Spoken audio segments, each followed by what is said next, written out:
இந்த தேர்தலுக்கு முன்பு எதிர்க்கட்சி வரிசையில் அமர்ந்து கொண்டிருப்பவர்கள் நமது டிவிகே கட்சியை பார்த்து ஏளனமாக இவர்கள் 4%, 6%, அதிகம் போனால் 10% மேலாக ஓட்டு வாங்க மாட்டாங்க என சொன்ன முதிர்ந்த அரசியல்வாதிகளுக்கு எங்கள் தலைவர் இந்திய அரசியல் வரலாற்றிலேயே ஏன் உலகத்திலேயே ஒரு பெரிய அதிர்ச்சி வைத்தியம் கொடுத்து வெற்றி வாகை சூடி அனைவரின் வாய்களை மூடிவிட்டார். காட்பாடி சட்டமன்ற உறுப்பினர் அலுவலகம் பல ஆண்டுகளாக செயல்படாமல் மூடப்பட்டு இருந்தது. இதனால் பொதுமக்கள் தங்களது குறைகளை நேரடியாக தெரிவிக்கவும் அரசின் நலத்திட்டங்கள் சம்பந்தமாக ஆலோசனை பெறவும் மிகவும் சிரமத்தை சந்தித்து வந்தார்கள். மக்களின் நீண்ட எதிர்பார்ப்பை நிறைவேற்றும் வகையில் தற்போது அந்த அலுவலகம் நமது டிவிகே ஆட்சி வந்தவுடன் முள் செடிகளால் புதர் மண்டலமாக காட்சி அளித்த சட்டமன்ற அலுவலகத்தை சீர்படுத்தி மீண்டும் திறக்கப்பட்டு பொதுமக்களின் பயன்பாட்டிற்கு கொண்டு வந்துள்ளேன். இந்த கட்டடம் திறந்தது மட்டும் பெரிய விஷயம் அல்ல. மக்களுக்கும் காட்பாடி சட்டமன்ற உறுப்பினரான எனக்கும் நேரடி தொடர்பு உருவாக்கப்பட்டுள்ளது.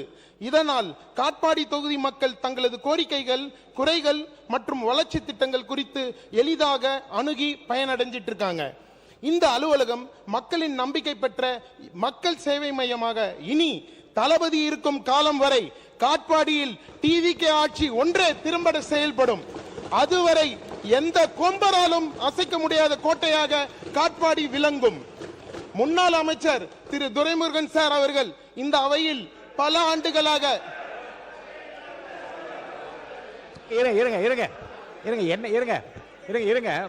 உட்காருங்க.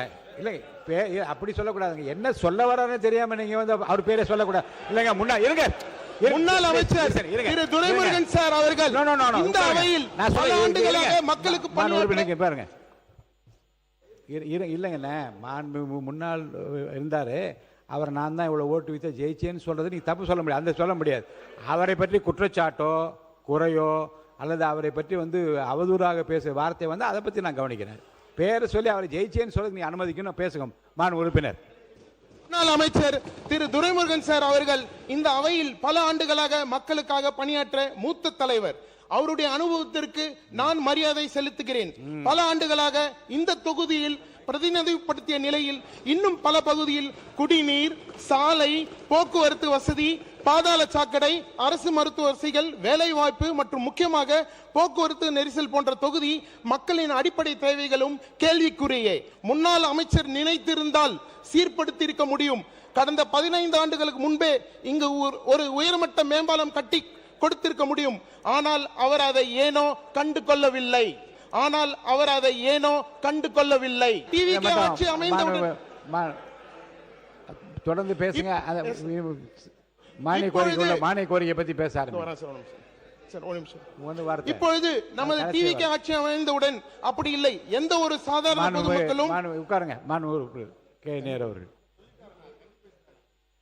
மாண்புமிகு பேரவைத் தலைவர் அவர்களே, காட்பாடி தொகுதியிலே தொடர்ந்து 10 முறை சட்டமன்றத்தில் வெற்றி பெற்றவர் எங்கள் கட்சியினுடைய பொதுச் செயலாளர். அவர்தான் அந்த ஊரிலே பல்கலைக்கழகத்திலிருந்து, அனைத்து பேருந்து நிலையத்திலிருந்து, சாலைகளிலிருந்து, பாதாள சாக்கடை திட்டத்திலிருந்து, குடிநீர் திட்டங்களிலிருந்து பாலங்கள் வரை கட்டியவர் நம்முடைய முன்னாள் அந்த அமைச்சர் அவர்கள். எனவே ஒரு முறை இப்போது வெற்றி பெற்று உடனடியாக ஒன்று செய்யவில்லை என்று சொல்வதெல்லாம் சரியாக இருக்காது. எனவே அவரை போல் மற்ற ஒன்றிய சட்டமன்ற உறுப்பினர்கள் அவர் என்ன செய்திருக்கிறார் என்பதை பார்த்து செய்யக்கூடிய அளவிற்கு பல காரியங்களை செய்தவர் என்பதை தெரிவித்துக் கொள்கிறேன். அவையில ரொம்ப சிறப்பாக பேசிய காலம் ஒன்று 80 நான் எம்எல்ஏ இருக்கிற போது இடி மழை மின்னல் என்று Rahman Khan sir, Subbu sir and Duraimurugan sir வந்து எழுந்து பேசியதெல்லாம் நினைவில் இருக்கிறது. உறுப்பினர்கள் நீங்க தொடர்ந்து பேசலாம். பிரபல மூத்த நடிகர் ஒரு விழாவில் திமுகவின் கட்சி தலைவருக்கு மறைமுகமாக மூத்த உறுப்பினர்களை பற்றி பேசும்போது அவர்கள் கட்சியில் பல பழைய ஸ்டூடெண்ட்ஸ் இருக்காங்க, அதிலையும் ஃபெயிலே ஆகாத அந்த ரேங்க் ஹோல்டிங் ஸ்டூடெண்ட்ஸ் கிளாஸே விட்டு போக மாட்டேன்னு இருந்தாங்க. அப்படிப்பட்ட அந்த அசாத்தியமான பழைய ஸ்டூடெண்ட்ஸையே எங்கள் தளபதி ஒருவரால் மட்டுமே அவர்களை ஃபெயில் ஆக்கிவிட்டு அந்த கிளாஸ் ரூமின் வாத்தியாரையும் வெளியே அனுப்பிவிட்டார் இருக்கிறது. உறுப்பினர்கள் நீங்க தொடர்ந்து பேசலாம். முன்பு பிரபல மூத்த நடிகர் ஒரு விழாவில் திமுகவின் கட்சி தலைவருக்கு மறைமுகமாக மூத்த உறுப்பினர்களை பற்றி பேசும்போது அவர்கள் கட்சியில் பல பழைய ஸ்டூடெண்ட்ஸ் இருக்காங்க, அதிலையும் ஃபெயிலே ஆகாத அந்த ரேங்க் ஹோல்டிங் ஸ்டூடெண்ட்ஸ் கிளாஸே விட்டு போக மாட்டேன்னு இருந்தாங்க. அப்படிப்பட்ட அந்த அசாத்தியமான பழைய ஸ்டூடெண்ட்ஸையே எங்கள் தளபதி ஒருவரால் மட்டுமே அவர்களை ஃபெயில் ஆக்கி விட்டு அந்த கிளாஸ் ரூமின் வாத்தியாரையும் வெளியே அனுப்பிவிட்டார். தேர்தல் பிரச்சாரத்தில் திரு துரைமுருகன் சார் அவர்கள் பிரச்சாரத்தில் ஈடுபட்ட போது காட்பாடி ஒரு டிஎம்கேவின் கோட்டை, அவரை ஜெயிக்க வைத்தால் அது ஒரு பெரிய ரெக்கார்ட் பிரேக் அமைய காட்பாடி தொகுதி மக்களிடம் மன்றாடினார். ஆனால் அந்த ரெக்கார்ட் பிரேக்கை செய்து அவருக்கு ரெஸ்ட் கொடுத்து காட்பாடியை பெஸ்ட் ஆக்கி அந்த டிஎம்கே கோட்டையை டிவிகே கோட்டையாக மாற்றியவர் எங்கள் தளபதி மாண்புமிகு தமிழக முதலமைச்சர் அவர்கள் மட்டுமே. காட்பாடியை பொறுத்தளவு நல்ல டாக்டர் அது, அதில் ஒன்றும் மாற்று கருத்தில். ஆனால் ஒன்றை சொல்ல நான் விரும்புகிறேன். அந்த வேலூர் மாவட்டத்தில் இருக்கிற 5 தொகுதியிலேயே அனைத்து வசதியும் உள்ள ஒரு தொகுதி எதுன்னு சொன்னால் காட்பாடி தொகுதி தான். நாங்களே பொறாமப்படுவோம். ஏன்னா அந்த அளவுக்கு அந்த தொகுதியில் வந்து எல்லாத்தையும் திருவள்ளூர் பல்கலைக்கழகமாக இருக்கட்டும், தாலுகா ஆஃபீஸாக இருக்கட்டும், அல்லது சட்டக்கல்வியாக இப்படி பார்த்து அவர் செய்தவர். அவரை ஒரு உதாரணமாக வைத்துக்கொண்டு புதிய வந்திருக்கிற சட்டமன்ற உறுப்பினர் அவருக்கு நான் போட்டியாக இதெல்லாம் செய்ய போகிறேன்னு சொன்னாக்கா அது வந்து சிறப்பாக இருக்கும். அதை விட்டு அது குறைப்படுவது என்பது தவறு ஒன்று. இந்த மட்டமன்றத்தில் என்ன மரபுன்னு கேட்டிங்கன்னா, இது வரைக்கும் இங்கே இல்லாத உறுப்பினர்கள் பற்றி யாரும் பேசுறதில்லை. அது உங்களுக்கே தெரியும். நீங்கள் உங்களுக்கு தெரியாத விஷயமே கிடையாது. ஆனால் இங்கே இல்லாதவரை பற்றி இங்கே பேசுவது என்பது அது மரபல்ல. அதை பற்றி அவர் பேசியதெல்லாம் நீங்கள் தயவுசெய்து எடுங்க. அவர் மானிய கோரிக்கையில் பேசட்டும். இந்த ஆட்சியில் வந்து நான் இதெல்லாம் சாதிக்க போறேன்னு பட்டியலை போடுங்க. அமைச்சரை வைத்துக்கொண்டு இந்தந்த அமைச்சரை வைத்துக்கொண்டு என்னுடைய தொகுதி எப்படி வளர்ச்சிப்பட போறேன், அவரோட சிறப்பாக செய்ய போறேன்னு சொல்லுங்க.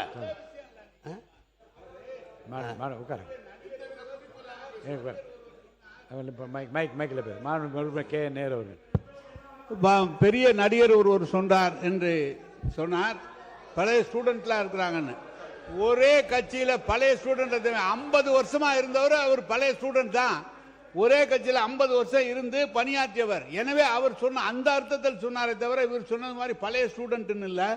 அதுக்கப்புறம் அந்த நடிகர் அவரிடம் தனிப்பட்ட முறையில் என்ன பேசினார்கள், 2 பேரும் எப்படி பேசினார் என்பதால் சபையில் பதிவு செய்ய முடியாது.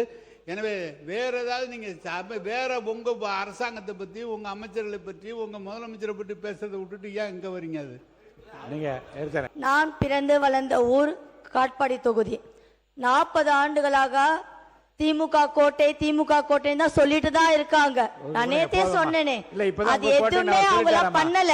இப்பதான் உங்க கோட்டை அவர் சொல்லிட்டு போய் உட்காருங்க. இப்போ டிவிகே கோட்டையை நாங்க எடுத்துட்டு நிக்க முடியல.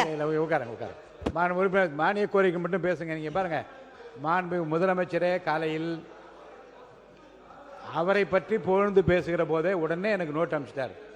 பேசுகின்ற உறுப்பினர்கள் மானிய கோரிக்கை மீது பேச சொல்லுங்கள் என்று தன்னை பற்றி புகழ்வதை கூட விரும்பாத ஒரு முதலமைச்சருடைய கட்சியில் இருக்கிற நீங்கள் தயவுசெய்து மானிய கோரிக்கை மீது பேசுங்க.